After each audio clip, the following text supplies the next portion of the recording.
আসসালামু আলাইকুম। ইসলামী আন্দোলন আজকে একটি বড় সমাবেশ করেছে সোহরাওয়ার্দী উদ্যানে। সেই সমাবেশে ভোটের অনুপাতে সংসদে আসন বন্টন, আগে স্থানীয় নির্বাচন সহ 16 দফা দাবি ইসলামী আন্দোলনের। জামাতের আমিরও স্থানীয় নির্বাচন দাবি করেছেন। ভোটের অনুপাতে সংসদের আসন বন্টন করেছেন কিনা জানি না, তবে জামাতের সঙ্গে মিল আছে ইসলামী আন্দোলনের দাবিতে। আর অন্যদিকে যে দলের সঙ্গে একেবারেই মিল নাই সেটা হচ্ছে অন্তত এই দুটি পয়েন্টে বিএনপির সাথে। সংখ্যানুপাতিক যেই আসন বন্টন সংসদে, সেটা বিএনপি মানেনি। স্থানীয় নির্বাচনও বলেছে যে অন্তর্বর্তী সরকারের প্রধান দায়িত্ব হচ্ছে জাতীয় নির্বাচন করা, আর স্থানীয় নির্বাচন করবে নির্বাচিত সরকার। তাহলে দাঁড়াচ্ছে কি?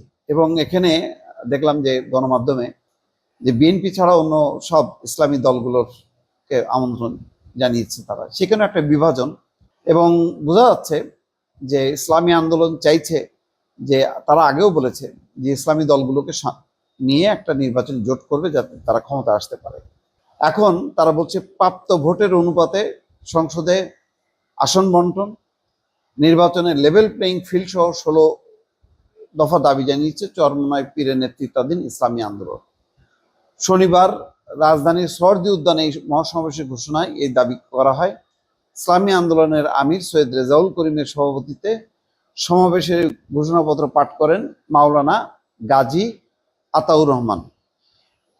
ঘোষণাপত্রে ভবিষ্যতে স্বৈরতন্ত্র রোধ করা, সুশাসন প্রতিষ্ঠা করা, রাষ্ট্র পরিচালনায় জনমতের প্রতিফলন নিশ্চিতে সংস্কার কমিশনে মতামত দিয়েছে ইসলামী আন্দোলন। তা বিবেচনা করতে মহাসমাবেশ থেকে আহ্বান জানানো হয়েছে। তাহলে সংখ্যানুপাতিক নির্বাচন, মানে আসন বন্টন সংসদে, এটা অনেক দল সাপোর্ট করেছে যে তাহলে সংসদে বিরোধী দলের অর্থাৎ সব দলের অংশগ্রহণটা নিশ্চিত হবে। এখন এক ভোটেও যদি একটা দল 100টা আসনে এক ভোটের ব্যবধানে যদি হারে, তাহলে সে সংসদে আর থাকতে পারছে না। কিন্তু যদি ভোটের অনুপাতটা ধরা হয় তাহলে কিছু আসন পাবে। তো এটা একটা হয়তো প্রস্তাবনা যেটার সঙ্গে বিএনপির মিলবে না। আর স্থানীয় নির্বাচন নিয়ে সম্ভবত ঘোর আপত্তি আছে বিএনপির।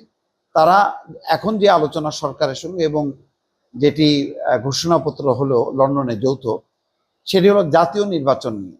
এখন জাতীয় নির্বাচনের আগে স্থানীয় নির্বাচন এই সরকার করবে কোন ম্যান্ডেট নিয়ে, এটা একটা প্রশ্ন।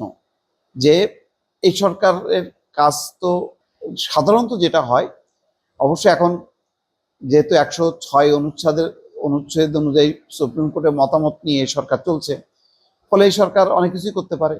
সরকারের কোনো কোনো ব্যক্তি বলছেন এই সরকারের সব ধরনের ম্যান্ডেট আছে, সব কিছুই করতে পারে। তো সেটা করলেও এটা মানে ভালো দৃষ্টান্ত দাঁড়াবে না।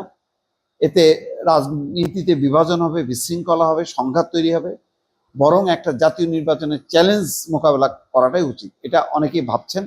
বিশেষ করে বিএনপি এই কথাটাই ভাবছে। এখন তার সাথে দেখা যাচ্ছে যে জামাতেরও মিলছে না। জামাতও বলছে স্থানীয় নির্বাচন হওয়া উচিত, তাতে নির্বাচন কমিশনের বিশ্বাসযোগ্যতা বাড়বে, তারা সুষ্ঠু নির্বাচন করতে পারে কিনা সেই পরীক্ষাটাও নেওয়া যাবে।